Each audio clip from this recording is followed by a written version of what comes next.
హృదయపూర్వకంగా ధన్యవాదాలు. పదవి పోగానే మనం ప్రజలకి వెళ్ళి మాయం కాము, ఇక్కడ కూడా పోము. అందరం కూడా ప్రజాక్షేత్రంలోనే ఉందాం, గట్టిగా కొట్లాడదాం. మళ్ళీ తిరిగి కేసీఆర్ గారు ముఖ్యమంత్రి అయ్యేదాకా, మళ్ళీ తిరిగి మీరు మున్సిపాలిటీలు కైవసం చేసుకునేదాకా ప్రజలతోనే ఉండి కొట్లాడదాం. అయితే మీ అందరితో నా ప్రార్థన ఏంటి అంటే, చాలా సందర్భాల్లో పదవి విరమణ చేసేటప్పుడు మనకు కొంత బాధ ఉంటుంది. తాత్కాలికంగా 2-3 రోజులు, 4-5 రోజులు, వారం రోజులు బాధ ఉంటుంది. సిరిసిల్లలో మీకు గమ్మని చెప్తాను. 4 రోజుల కింద నేను ఒక ప్రోగ్రాంలో పాల్గొన్నప్పుడు మా చైర్పర్సన్ గారు, నేను, ఎందుకంటే ఇక పదవి కాలం అయిపోతుంది కదా, మిగిలిపోయిన కొబ్బరికాయలు కొట్టేద్దామని కొట్టేసిన తర్వాత పదవి విరమణ జరిగిన తెల్లారే మా మున్సిపల్ చైర్పర్సన్ గారి కుటుంబానికి సంబంధించిన ఒక షాప్ ఉంటే అదే మున్సిపల్ కమిషనర్ గారు వచ్చి సీజ్ చేసింది. జస్ట్ ఒకటే రోజు తేడా లేదు. ఎట్లుంటుంది అంటే, పదవి ఉంటే ఎట్లుంటుంది, పదవి దిగిపోతే ఎట్లుంటుంది అంటే ఒకటే రోజులో ఫరక్ తెలుస్తుంది. కానీ బాధపడవలసింది కానీ భయపడవలసింది కానీ ఏం లేదు. ఎందుకంటే అందరం పుడతాం, అందరం పోతాం. పుట్టినరోజే పోయే తారీఖు కూడా రాసుకొని వస్తాం. ఎందుకంటే అందరం పోయేటోళ్ళ మీద పర్మనెంట్ అయితే లేరు. అట్లా దబ్బిన వాళ్ళని అనుకుంటే మాత్రం మీరు మనసు మార్చుకొని ఎవరు కూడా ఉండవు. మధ్యలో అవకాశాలు వస్తాయి. కొంతమంది ఎమ్మెల్యేలు అయితే కావచ్చు, కొంతమంది మున్సిపల్ చైర్మన్లు అయితే కావచ్చు, కొంతమంది అదృష్టం బాగుండే మంత్రులు అయితే కావచ్చు, ఇంకా పదవులు వస్తాయి కావచ్చు. ఆ పదవి వచ్చినంత కాలం, ఆ తాత్కాలికంగా వచ్చే పదవి 5 ఏళ్లకో 10 ఏళ్లకో వచ్చినప్పుడు మనం ఏ రకమైన ముద్ర వేస్తాం, ఏం పని చేయగలిగినాం, ప్రజల మనసులో ఎట్లాంటి స్థానం సంపాదించుకోగలిగినాం అనేదే ముఖ్యం. ఎందుకంటే ఎవ్వరం పర్మనెంట్ కాదు, ఎవ్వరం శాశ్వతం అయితే కానే కాదు. నేను పక్కాగా ఖచ్చితంగా చాలా విశ్వాసంతో చెప్పగలుగుతాను. ఎందుకంటే నేను 10 ఏళ్ల పాటు మంత్రిగా పనిచేసిన, చాలా రాష్ట్రాలు తిరిగినా, చాలా దేశాలు తిరిగినా, చాలా మంది మున్సిపల్ మంత్రులను కలిసిన, కేంద్ర ప్రభుత్వంలో కూడా చాలా మంది పెద్దలను కలిసిన. ఘంటాపదంగా విశ్వాసంతో చెప్తా ఉన్నా, గత 10 ఏళ్లలో తెలంగాణ మున్సిపాలిటీలో జరిగిన పని భారతదేశంలో ఎక్కడా జరగలేదు. ఇందులో తేడా లేదు. ఎందుకంటే మొత్తం దేశం తిరిగిన, చాలా రాష్ట్రాలకు పోయినా, వాళ్ళు పరిశాన ఎదురు.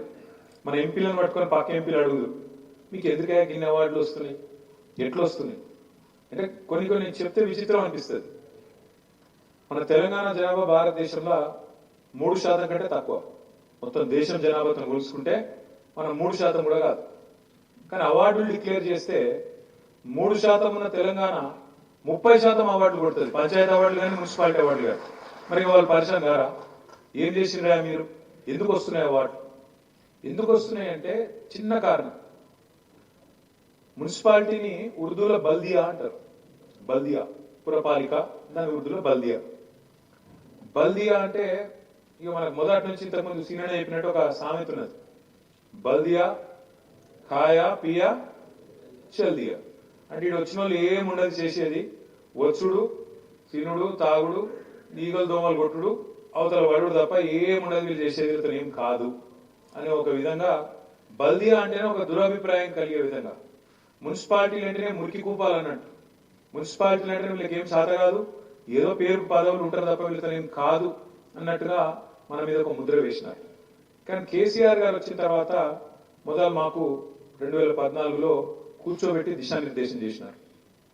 కేసీఆర్ గారు ఏమన్నారంటే, ఒకనాడు మహాత్మా గాంధీ గారు భారతదేశానికి స్వాతంత్రం వచ్చిన కొత్తలో ఒక మాట అన్నారు, భారతదేశం పల్లెల్లోనే నివసిస్తుంది అని ఆనాడు మహాత్మా గాంధీ గారు అన్నారు. వాస్తవమే. ఎందుకంటే సింహభాగం, ఎక్కువ శాతం భారతదేశం పల్లెల్లోనే ఉంటుంది. భారతదేశం పల్లెల్లో నివసిస్తున్నప్పటికీ భారతదేశాన్ని నడిపిస్తున్నది, భారత ఆర్థిక వికాసానికి తోడ్పడుతున్నది మాత్రం ఖచ్చితంగా పట్టణాలు, మున్సిపాలిటీలు అనే మాట కూడా అంతే వాస్తవం. అందుకే కేసీఆర్ గారు మాకు చెప్పినారు, పల్లెలు బాగుండాలంటే కూడా పైసలు కావాలి. మరి పల్లెలు బాగుండాలంటే పట్టణాలు ఏవైతే ఎకనామిక్ ఇంజన్లుగా ఉన్నాయో, ఎకనామిక్ ఆర్థిక చోదక శక్తులుగా ఉన్నాయో అవి బాగుండకపోతే రాష్ట్రం బాగుపడది. తప్పకుండా మనం ప్రయత్నం చేయాలి. బలంగా పట్టణాలను మంచిగా ఇంకింత బాగా తీర్చిదిద్దాలన్న ఒక మాట మాకు స్పష్టంగా పెద్దలు కేసీఆర్ గారు చెప్పడం జరిగింది. అనుకోకుండా కేసీఆర్ గారు చెప్పిన అదే టైంలో దాదాపుగా నేను ఒక ఐటీకి సంబంధించిన ఒక కార్యక్రమంలో ఈ మైక్రోసాఫ్ట్ చైర్మన్ CEO ఆయన సత్యానాదెల్లా అని మన తెలుగు ఆయన ఉంటారు. ఒకసారి ఎక్కడో కలిసి ఇద్దరం ఒకటే ప్రోగ్రాంలో పార్టిసిపేట్ చేస్తుంటే నేను వారికి చెప్పిన, మా కేసీఆర్ సార్ ఇట్లా అంటాడు, భారతదేశం పల్లెల్లో ఉంటుంది కానీ పట్టణాలే నడుపుతాయి దేశాన్ని అనే మాట మాకు చెప్పినారు. అంటే ఆయన నవ్వి ఏమన్నాడు తెలుసా, భారతదేశం పరిస్థితి రాష్ట్రం పరిస్థితే కాదు, మా కంపెనీ పరిస్థితి కూడా అదే అన్నాడు. ఎట్లా అని నేను అన్నాను. మా మైక్రోసాఫ్ట్ అనే సంస్థ 190 దేశాలు ఉంటుంది, కానీ మాకొచ్చే 80% ఆదాయం 70 పట్టణాల నుంచి వస్తుంది. లండన్, న్యూయార్క్, హైదరాబాద్ ఇటువంటి పట్టణాలకు వెళ్ళే మాకు కూడా 80% ఆదాయం మా కంపెనీ కూడా అక్కడికి వెళ్ళి వస్తుంది. తప్పకుండా పట్టణీకరణ అనేది మనం ఎవరు కూడా నివారించగలిగేది కాదు. ప్రపంచవ్యాప్తంగా మీరు చూస్తే ప్రజలు ఎదిగే క్రమంలో, దేశాలు ఎదిగే క్రమంలో, రాష్ట్రాలు ఎదిగే క్రమంలో పట్టణీకరణ పెరుగుతుంది. ఎందుకు జరుగుతుంది పట్టణీకరణ? మా షాద్నగర్ చైర్మన్ సాబ్ ఇక్కడ ఉన్నాడు. ఎందుకు షాద్నగర్కి ఎందుకు వస్తారు ప్రజలు? చుట్టుపక్కల ఉండే పల్లెల్లోంచి కానీ చుట్టుపక్కల ఒక 30-40 కిలోమీటర్లకి ఎందుకు వస్తారు? ఎందుకు వస్తారంటే కొంతమంది ఉపాధి అవకాశాల కోసం వస్తారు, కొంతమంది పిల్లల చదువుల కోసం వస్తారు, కొంతమంది తల్లిదండ్రులకు ఆరోగ్యం బాగాలేకపోతే, ఆడ సౌలభ్యం బాగాలేకపోతే వీడికి వస్తారు, చూపెట్టుకుంటారు, అవసరమైతే అక్కడ టికానా చూసుకొని అక్కడనే ఉంటారు. అట్లే ప్రపంచవ్యాప్తంగా, ఒక మన దగ్గరనే కాదు, ప్రపంచవ్యాప్తంగా చూస్తే పట్టణీకరణ పెరుగుతూనే ఉన్నది, పట్టణీకరణ జరుగుతూనే ఉన్నది. కొన్ని దేశాలు ట్రై చేసింది పట్టణీకరణ ఆపాలి, ఎక్కడికక్కడ వికేంద్రీకరణ జరగాలి, లేకపోతే తట్టుకోలేము. ఎందుకంటే పట్టణ ప్రాంతాల్లో గట్టిగా, ఉదాహరణకు మన రాష్ట్రమే తీసుకోండి, తెలంగాణ రాష్ట్రం తీసుకుంటే మన భూభాగం, మన ఏరియా ఎంత అని చూస్తే 1,12,000 స్క్వేర్ కిలోమీటర్లు. తెలంగాణ రాష్ట్రం 1,12,000 చదరపు కిలోమీటర్లు. హైదరాబాద్ ఒకటి తీసుకుంటే దాదాపు 650 స్క్వేర్ కిలోమీటర్స్. అంటే మొత్తం తెలంగాణ జనాభా 4 కోట్లు అనుకుంటే ఒక్క హైదరాబాద్ జనాభా దాదాపు 1,25,00,000. ఒకసారి ఆలోచన చేయండి మీరు. 1,12,000 స్క్వేర్ కిలోమీటర్ల పరిధిలో 4 కోట్ల మంది ఉంటే ఒక్క హైదరాబాద్ 650 స్క్వేర్ కిలోమీటర్ల హైదరాబాద్ లో 1,25,00,000 మంది ఉన్నారు. అంటే ఎంత తొక్కుడు పడుతున్నారు ఈ ప్రాంతం? ఎన్ని వసతులు కావాలి, ఎన్ని సౌలతులు కావాలి, ఇక్కడ ఎన్ని మంచినీళ్ళు కావాలి, ఎన్ని మురికినీటి కాలువలు కావాలి, ఎన్ని రోడ్లు కావాలి, ఎంత కరెంట్ గుంజాలి, ఎంతమందికి స్కూల్ కావాలి, జన సాంద్రత, డెన్సిటీ ఆఫ్ పాపులేషన్ చూడండి. మున్సిపాలిటీ కూడా అంతే. ఇప్పుడు మీరు ఇక్కడ మా తమ్ముడు, మా సోదరుడు బసవరాజ్ గౌడ్ గారు భూత్పూర్ మున్సిపల్ చైర్పర్సన్ గారు చాలా బాగా చేసింది. మీరు అందరూ కూడా చేసింటారు నాకు తెలిసింది. ప్రతి ఒక్కరు కూడా ప్రగతి నివేదిక తయారు చేయమంటే అప్పుడు చేసిరు, మీరు మున్సిపాలిటీలలో చేసిరా అందరూ? ఇంత మంచిగా అనిపించింది. ఇప్పుడు చదువుతుంటే ఈ మున్సిపల్ నివేదిక తాను టర్మ్లో ఏం చేసిండు, ఏ వార్డుకి ఏం చేసిండు అని చెప్పి బసవరాజ్ గౌడ్ గారు, ఆయన వైస్ చైర్మన్ ఫోటో, వాళ్ళ ఎమ్మెల్యే గారి ఫోటో, వాళ్ళ మంత్రి గారి ఫోటో, మున్సిపల్ మంత్రి, ముఖ్యమంత్రి, కమిషనర్ ఫోటో, అందరి ఫోటోలు పెట్టి ఏ వార్డు కౌన్సిలర్ ఫోటో ఆ వార్డుకు పెట్టి, ఇది చూడు చాలా మంచిగా ఉంది. ఈ ఫలానా వార్డు ఫస్ట్ వార్డు కౌన్సిలర్ గీన, ఆయన పేరేంది, పేరు బాలకోటి. ఇగో ఆయన దగ్గర కట్టిన డబుల్ బెడ్రూమ్ ఇల్లు, ఆ వార్డులో ఫస్ట్ వార్డులో కట్టిన డబుల్ బెడ్రూమ్ ఇల్లు, కట్టిన సీసీ రోడ్లు, పట్టణ ప్రకృతి వనాలు, డ్రైనేజ్, చూడు ఎంత బాగా చేశారు. మొత్తం ఒక్కొక్క వార్డు, కూర్చోండి బసరాజు గారు, ఒక్కొక్క వార్డు ఎట్లెట్లా చేసిందని చెప్పి భూత్పూర్ కొత్త మున్సిపాలిటీ, దానిలో అన్ని వార్డులు మొత్తం 10 వార్డులు ఉంటే 10 వార్డులకు సంబంధించిన కౌన్సిలర్లు ఏ వార్డులో ఏం పని చేసినామని చెప్పి ఫోటోలతో సహా, నాకు తెలిసి ఇంటింటికి మంచిరా, మీకు అన్ని అవార్డులు వచ్చినాయి, ఎందుకు రాలేదు కానీ కాదు, మంచిగా పని చేసి అవార్డులు వచ్చినాయి కాదు, మీకు ఇంటింటికి మంచిరా. ఇది ఎందుకు చెప్తున్నా అంటే, ఎందుకంటే ఒక భూత్పూరే కాదు, ఇవాళ మీరు నేను చెప్తే కొన్ని మా ప్రజ్ఞాపూర్ అసలే సార్, మా చైర్మన్ సాబ్ అసలే కేసీఆర్ గారి కాన్స్టిట్యూన్సీ కాబట్టి భయపడాలి మనం. ఇది ప్రజ్ఞాపూర్ గజ్వేల్ది ప్రగతి నివేదిక అనా రాజ్మోహన్ గారిది వారిది కూడా ప్రగతి నివేదిక. ఒక 5 ఏళ్ళ 2020 నుంచి 25 వరకు ఏం పనులు చేసాం అనేది చాలా వివరంగా ఇక వాళ్ళదంటే గజ్వేల్ కాబట్టి నడిచింది అనుకో, కానీ కాకపోతే చూడు అంటే ఒక్కటి కాదు, ఇవాళ నేను చెప్తే పరిచయం అవుతారు.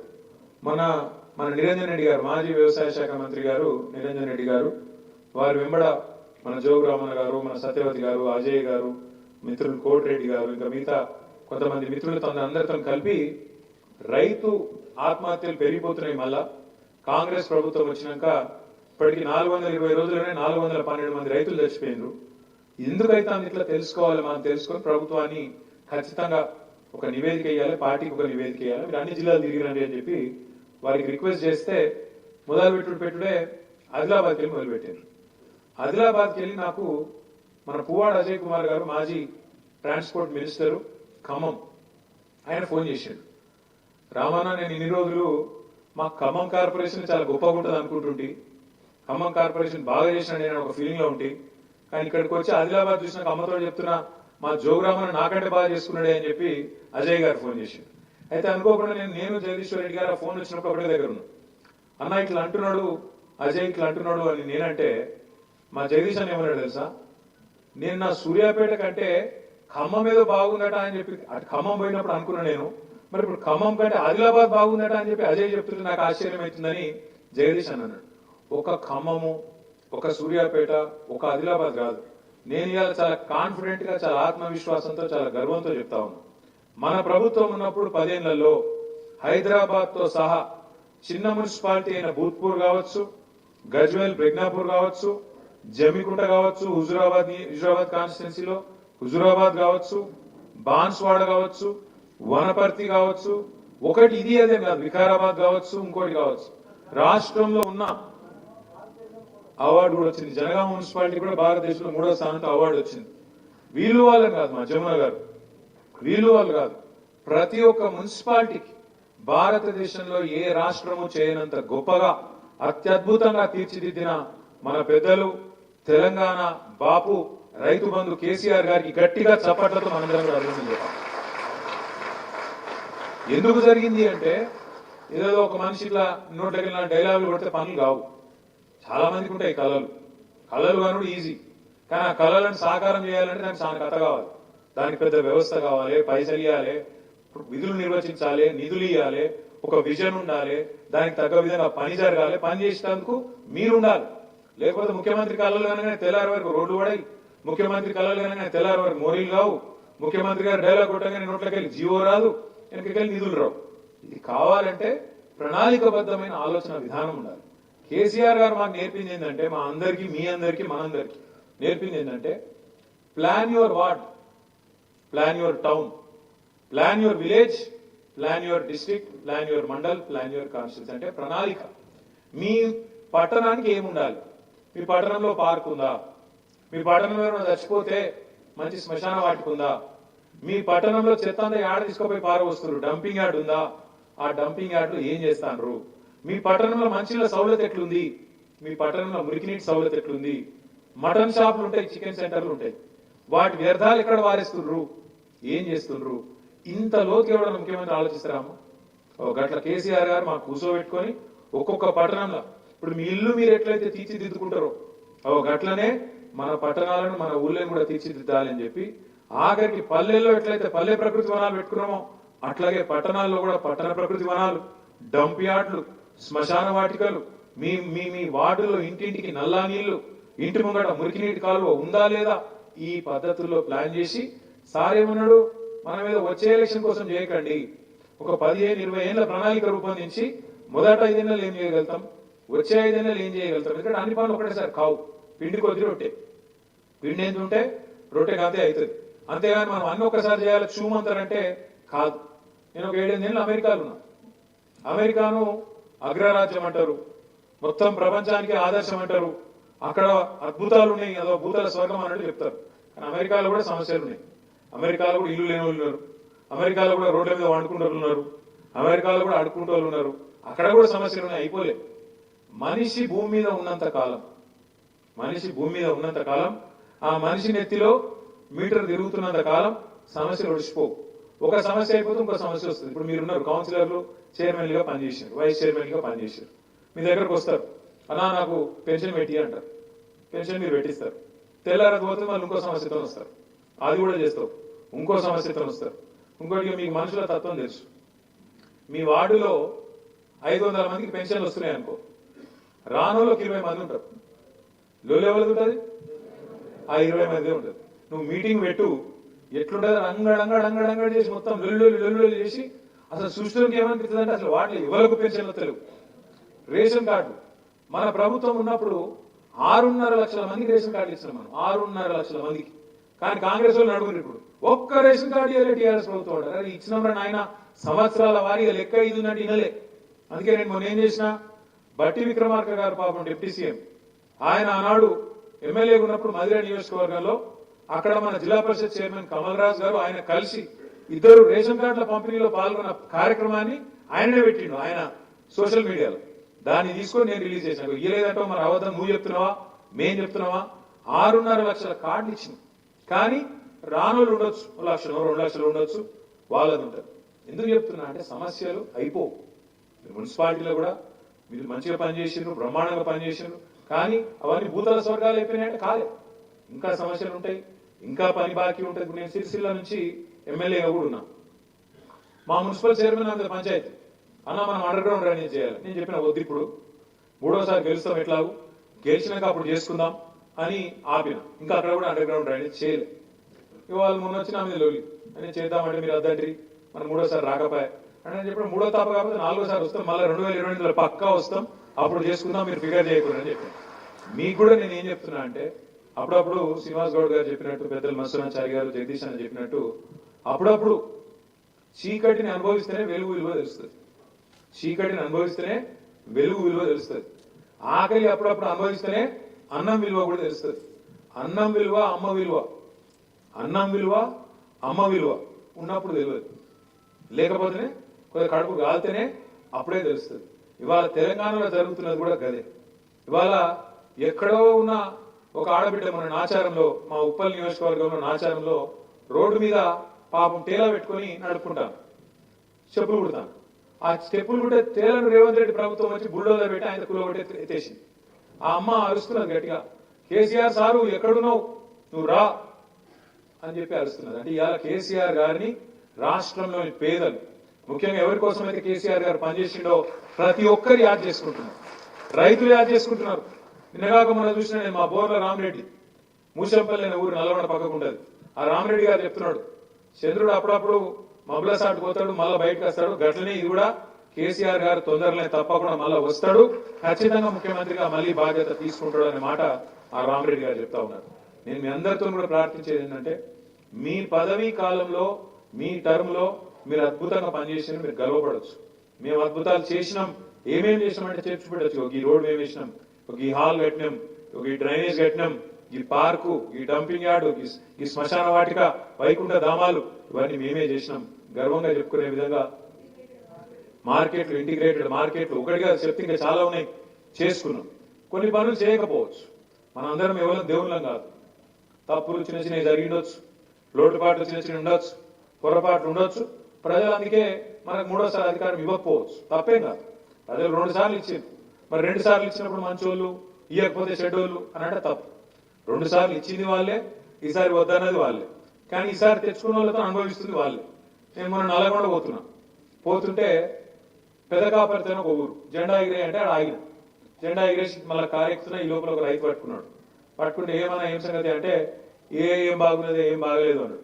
ఏమైంది అన్న, మంచిగా పాలిచ్చి ఆవు నిడిచిపెట్టి తానే దున్నపోతుంది తెచ్చుకున్నాం, ఏం చేయాలి అన్నాడు. మరి ఏం చేయాలి, నేనేం చేయాలి, నువ్వేం చేయాలి, ఇంకో 4 నెలలు అనుభవించాలి, తప్పది అని చెప్పిన. వాళ్ళు అందరూ బాధపడతా ఉన్నారు, ఒకరు కాదు. రాష్ట్రంలో రైతులు, పెద్ద మనుషులు 4000 పెన్షన్ అంటే మోసపోయినారు. ఆడబిడ్డలు తులం బంగారం అంటే కొద్ది సెంటిమెంట్ వర్కౌట్ అయింది. ఫ్రీ బస్సు, తులం బంగారము, ప్రతి కోడలికి 2500, అత్తగా 4000 వరకు కొద్దిగా ఎక్కడో ఆశ పుట్టింది. ఏమో కేసీఆర్ 10 ఏళ్ళు ఇచ్చినాం కదా, ఇళ్ళకు కూడా ఒక తాపిచ్చి చూద్దాం ఏమైతుంది అనుకున్నారు. ఏమైంది? ఇప్పుడు తులం బంగారం కాదు కదా, తులం ఇనుము కూడా దిక్కు లేదు. మార్కెట్ అంతా ఆగమాగం ఉన్నది. మీకు తెలుసు, నాకు తెలుసు. రియల్ ఎస్టేట్ మీకు తెలుసు. మున్సిపాలిటీల చుట్టూ మనం కొత్త మున్సిపాలిటీలు ఏర్పాటు చేసినాం. 142 మున్సిపాలిటీలు మన ప్రభుత్వం ఉన్నప్పుడు కార్పొరేషన్ మున్సిపాలిటీలు కలిపి 142 చేసినాం. మన ప్రభుత్వం రాకముందు, తెలంగాణ రాకముందు 68 ఉండే, 142 చేసుకున్నాం. కొత్త మండలాలు, కొత్త గ్రామ పంచాయతీలు, కొత్త మున్సిపాలిటీలు, కొత్త జిల్లా కేంద్రాలు, ఇవన్నీ చేయడం వల్ల ఏమైంది? ప్రజలకు అభివృద్ధి దగ్గరైంది. సంక్షేమ ఫలాలు, అభివృద్ధి ఫలాలు. ఇదివరకు కలెక్టర్ను కలవాలంటే దూరం పోయేది ఉండే. ఈ రోజు కలెక్టర్ మీ దగ్గరికి వచ్చిండు. ఒక్క మహబూబ్నగర్ జిల్లా, పూర్వ మహబూబ్నగర్ జిల్లా 5 జిల్లాలైంది. గద్వాల జిల్లా, నారాయణపేట జిల్లా, నాగర్ కర్నూలు జిల్లా, వనపర్తి జిల్లా, మహబూబ్నగర్ జిల్లా. దాంతో కొల్లాపూర్ వాళ్ళు మహబూబ్నగర్ వచ్చే అవసరం లేదు, గద్వాల వాళ్ళు మహబూబ్నగర్ వచ్చే అవసరం లేదు, ఐజావులు మనకు మహబూబ్నగర్ వచ్చే అవసరం లేదు. దగ్గరకు వచ్చింది మీకు కలెక్టరేట్. అట్లాగే మున్సిపాలిటీలు కావడం వల్ల మీకు పర్మిషన్లకు కానీ ఇంకో దానికి కానీ మీకు అక్కడనే సౌలత్ ఏర్పడ్డది. కాబట్టి ఏమైంది? విస్తరణ జరిగింది, అభివృద్ధి జరిగింది, భూముల ధరలు పెరిగింది. కొంతమంది అంటారు భూముల ధరలు పెరుగుడు అభివృద్ధి, కొంతమంది మాట్లాడతారు. నేను ఒక్క మాట అడుగుతున్నా, దయచేసి మీరు చెప్పండి. ఇప్పుడు ఒక పెద్ద మనిషికి ఒక 4 ఎకరాల పొలం ఉందనుకో, తెలంగాణ రాకముందు దాని విలువ ఒక్కొక్క ఎకరం విలువ 10 లక్షలు. తెలంగాణ వచ్చినాక ఇవాళ ఆ పొలం విలువ ఒక్కొక్క ఎకరం 50 లక్షలు అయింది. దాంతో ఏమైంది? 4 ఎకరాలు నాసామి కోటీశ్వరుడు అయింది. కోటీశ్వరుడు అయినా అమ్ముకున్నాడా లేదా వేరే విషయం. కానీ ఏమవుతుంది? 4 ఎకరాల భూమి విలువ పెరిగితే మనసుకు ఏముంటుంది లోపల? దబ్బన నాకేమైనా అయిందనుకో, పుట్టుకొని నేను చచ్చిపోయినా అనుకో, నా బిడ్డ పెళ్లి పక్కా అవుతుంది, అవసరమైతే 1 ఎకరం అమ్ముకుంటారు, మా వాళ్ళు చూసుకుంటారు. అవసరమైతే ఇల్లు కట్టుకునేది ఉంటే, మంచిగా బందోబస్తుగా పక్కా ఇల్లు కట్టుకునేది ఉంటే 4 గుంటలు అమ్మితే అయిపోతుంది అని ఒక విశ్వాసం ఉంటుంది. కొడుకు వ్యాపారం పెట్టుకుంటా అంటే, లేకపోతే ఇంటి కోసం ఏమైనా చేసుకోవాలనుకుంటే 2-4 గుంటలు అమ్ముకుంటే అయిపోతుంది అని ఒక విశ్వాసం ఉంటుంది. ఏమైతుంది దాంతోనంటే ఒక విలువ పెరిగితే మనిషికి విశ్వాసం పెరుగుతుంది. గా పని చేసింది మన ప్రభుత్వం, కేసీఆర్ గారి ప్రభుత్వం అనే మాట మనం యాద్ చేసుకోవాలి. నిన్న మేమందరం కేసీఆర్ గారి దగ్గర ఉన్నాం. ఒక పెద్ద మనిషి వచ్చిండు, కొండమరాజపల్లి అని ఒక ఊరు సిద్దిపేట దగ్గర. మాధవరెడ్డి గారని మాజీ సర్పంచ్, పెద్ద ఆయన, ఒక 75-80 ఏళ్ళకు ఉంటాడు. ఆయన చెప్తున్నాడు, అన్న మీ ఊరి కాడ ఎంతుండనే పొలం విలువ ఎంతుండే అంటే, కేసీఆర్ సార్ ఉన్నప్పుడు 30 లక్షలు ఉన్నాయన్నాడు, ఇప్పుడు ఎంత ఉంది అన్న. ఇప్పుడు ఏది ఎక్కడ ఉంది? 15 లక్షలు కూడా ఎవడు కొంటలేడు, కొన్నటోడు లేడు, అమ్మేటోడు లేడు, 15 లక్షలకు పడిపోయింది. నేను చెప్పేది కరెక్టేనా? పడిపోయింది. ఎందుకు పడిపోయింది? నడిపేటోళ్ళకి నడపత్తలేదు. ఎందుకంటే పాజిటివ్ పాలిటిక్స్ చేయాలి. కేసీఆర్ గారు ఒక పని చేతులు 2 పనులు చేయాలి. కేసీఆర్ 2000 పెన్షన్ ఇతను 4000 పెన్షన్. కేసీఆర్ మున్సిపాలిటీ 25 కోట్లు ఇతను 50 కోట్లు. నీ అట్లా చేసి గెలుచుకోవాలి ప్రజల మనసు. కానీ ఈయన ఎట్లున్నది ఉంటా? కొత్తగా ఇల్లు కట్టు లేదు, ఉన్నాయి ఊళ్ళో కొట్టాలని కరుణ అడిగింది. మొత్తం హైడ్రా అది ఇంకేదో కథ, ఇంకేదో పెట్టి మూసి ఉన్న ఇల్లు గులగొట్టాలి, పేదోళ్ళ కొంపలాగం చేయాలి. మొత్తానికి రాష్ట్ర ఆర్థిక వ్యవస్థను చిన్నాభిన్నం చేసింది. నిన్నగాక మనం ఇది చూడొచ్చు. కొత్తగా వస్తుంది అనుకున్న వృద్ధి కాదు, ఉన్న ఆర్థిక పరిస్థితి బాగాలేదు, 13,000 కోట్ల గాటా పడ్డదని చెప్పి పేపర్లలో మొన్న 4 రోజుల కింద వచ్చింది. ఎందుకు వచ్చింది? మరి ఎందుకు వచ్చింది ఈ పరిస్థితి? మంచిగా ఉరుకులు పరుగుల మీద నడుస్తున్న రాష్ట్రం, అభివృద్ధి బాటలో ముందుకు ఉరుకుతున్న రాష్ట్రం ఎందుకు ఒక్కసారి బ్రేక్ పడ్డట్టు అయింది?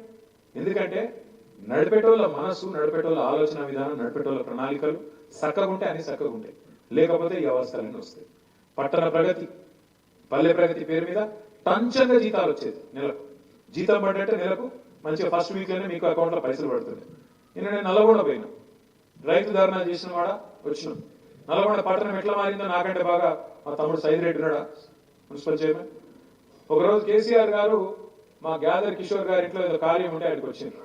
వచ్చిన తర్వాత చూసి వెంటనే జగదీష్ రెడ్డి గారికి నాకు ఇద్దరికి ఫోన్ చేసి, ఏం చేస్తున్నారా మీ ఇద్దరు? నల్గొండ టౌన్ అంత ఇంపార్టెంట్ టౌన్, జిల్లా కేంద్రం, ఇట్లా ఉంటుందా నాకు అర్థం కాదు.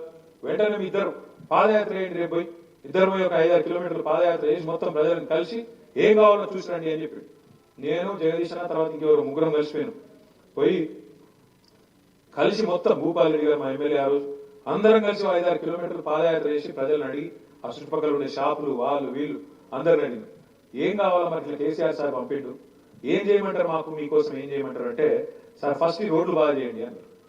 ఈ రోడ్లు మొత్తం మెయిన్ రోడ్స్ అన్ని మంచిగా చేయండి అంటే 700 కోట్ల రూపాయలతో నల్లగొండ టౌన్ ని చరిత్రలో గతంలో మంత్రులు, కాంగ్రెస్ ప్రభుత్వంలో ఉండే సామంతులు ఎవ్వరు చేయని విధంగా అద్భుతంగా 700 కోట్ల రూపాయల అభివృద్ధి నిధులతో బాగా చేసింది. నేను నల్లగొండ ధర్నాకు పోయినా మళ్ళీ అదంతా చూసుకుంటా పోయినా, అదే రోడ్లో మీకు చూసుకుంటా నవ్వుకుంటా పోతున్నాం. మేము గతంలో మంత్రులు ఎవరు చేయలేదు, మనం చేసినాం అని సంతోషంగా పోయాను.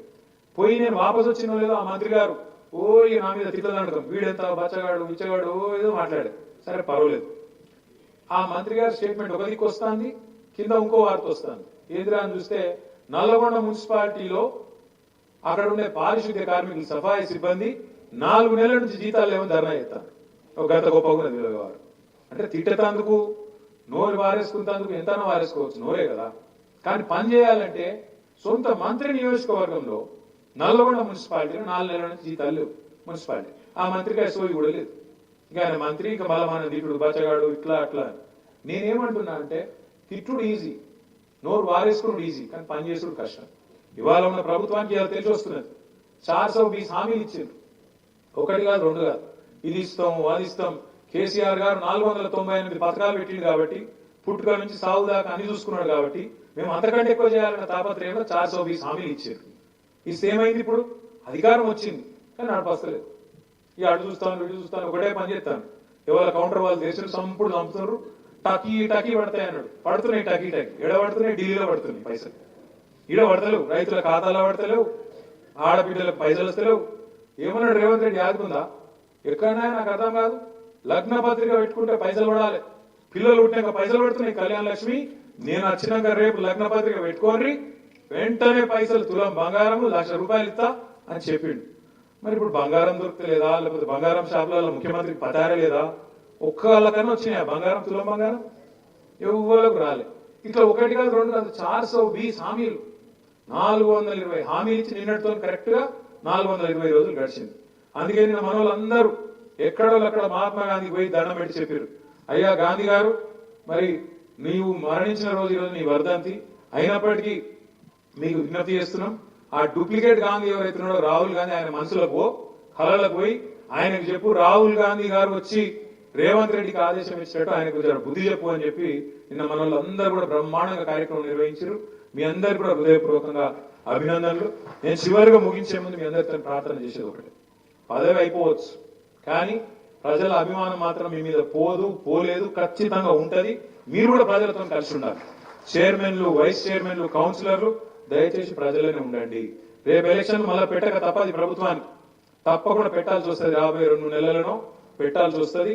తప్పకుండా మళ్ళీ ప్రజలు మనని కళ్ళ కత్తుకొని గెలిపించుకొస్తారు. మీరు ప్రజల్లో ఉంటే, ప్రజల్లోనే మీరు టైం స్పెండ్ చేస్తే తప్పకుండా మళ్ళీ మనకే అవకాశం ఇస్తారు. చాలా బ్రహ్మాండంగా మీరు పనిచేసినారు. మా అన్నపూర్ణ గారు ఇక్కడనే ఉన్నది, మా సూర్యాపేట మున్సిపల్ చైర్మన్ గారు. నేను జగదీష్ రెడ్డి గారి గురించి ప్రత్యేకంగా చెప్పాలి ఒక విషయం, ఎందుకంటే అన్నపూర్ణ గారు నిజానికి సూర్యాపేట జనరల్ సీట్, అక్కడ రిజర్వేషన్ ఏం లేదు, కానీ ఒక దళిత ఆడబిడ్డకు 5 ఏళ్ల అవకాశం ఇచ్చి మున్సిపల్ చైర్మన్ గా అక్కడ కూర్చోబెట్టి మన నాయకుడు జగదీష్ రెడ్డి గారు నిర్ణయం తీసుకుని పెద్దలు కేసీఆర్ గారి ఆదేశం మేరకు 5 ఏళ్లు అద్భుతంగా పనిచేసింది అన్నపూర్ణ గారు. నేను కూడా 2-3 కార్యక్రమాల్లో వాళ్ళ కూరగాయల మార్కెట్ యార్డు ఇతరత్ర పాల్గొన్నాను. చాలా గొప్పగా ఇట్లాంటి 1-2 కాదు, ఇట్లాంటి కథలు ఇప్పుడు నేను చెప్పాలనుకో 2 గంటలు చెప్పాలి. మీకు ఆకలి అవుతుంది, నాకు ఆకలి అవుతుంది, వెనకాల బువ్వ కూడా ఉంది. కాబట్టి ముందుగా సన్మానం కార్యక్రమం చేసుకున్న తర్వాత అది కూడా మిమ్మల్ని పేర్లు పిలుస్తారు. దయచేసి కొద్దిగా ఓపికగా ఉండండి, ఇంత దూరం వచ్చిండ్రు, ఓపికగా ఉండండి. ఏం లేదు, ఒక చిరు సత్కారం మీకు ఇంత దూరం వచ్చినందుకు మా సీతాలక్ష్మి గారికి, ఇంకా మిగతా వాళ్ళు కూడా చాలా దూరం నుంచి వచ్చినారు, కొత్తగూడెం నుంచి, ఇంక ఇతర ప్రాంతాల నుంచి. మరి మీ అందరికి కూడా నా రిక్వెస్ట్ ఏంటంటే మళ్ళీ మీరందరూ ఇళ్లకు పోవాలి, కూర్చున్నాను ఇళ్లకు పోవాలా, కానీ కొద్దిగా ఓపిక ఉండండి. పిలిచిన వాళ్ళే రండి, వస్తే ఇక్కడ వేదిక మీద జంటగా వస్తే జంటగా చిరు సత్కారం, లేదా మీరు ఒంటరిగా వచ్చిన వాళ్ళకి ఒంటరిగానే చేసి తర్వాత భోజనాలకు పోదాం. ఓపికగా ఒక్క 45 మినిట్స్ 30-40 మినిట్స్ లో ముగించుకుందామని పిలిచిన వాళ్ళు రండి. దయచేసి మిగతా వాళ్ళు ఎక్కడ వాళ్ళు అక్కడ మీ స్థానాల్లో ఆసీనులు కావాలని కోరుతూ మీరు ఏర్పాట్లు చేసినట్టయితే కుర్చీలు ముందేద్దాము, ఇక్కడ వేద్దాము. ఇది తీసేయండి, కార్తీక్ తీసేయండి. జై తెలంగాణ, జై కేసీఆర్. ఇది తీసేయండి దయచేసి. దయాస్ మీద కూర్చోండి, మీరు చక్కగా ఉంటే వాళ్ళు చక్కగా ఉంటారు, కూర్చోండి. మా మల్లారెడ్డి గారితో ప్రత్యేకంగా రిక్వెస్ట్, నువ్వు కూర్చోవాలి సార్, నువ్వు కూర్చోవాలి సార్. మొత్తం 5 కదలొద్దు సార్, నువ్వు మీకు 10 ఉన్నాయి మున్సిపాలిటీ కార్పొరేషన్, అందరికి సన్మానం చేశాక నువ్వు కదలొద్దు సార్. కదలవు సార్, ఎంగేజ్మెంట్కి ఇప్పుడు మధ్యాహ్నం ఉంటుంది, మాకు తెలియదా?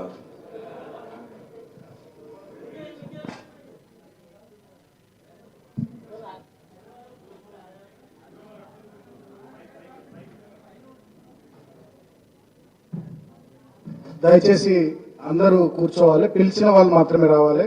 ముందుగా భద్రాద్రి కొత్తగూడెం నుండి సీతాలక్ష్మి గారు, సీతామహాలక్ష్మి గారు. మీకు గమ్మని చెప్తాను, 4 రోజుల కింద నేను ఒక ప్రోగ్రాంలో పాల్గొన్నాను.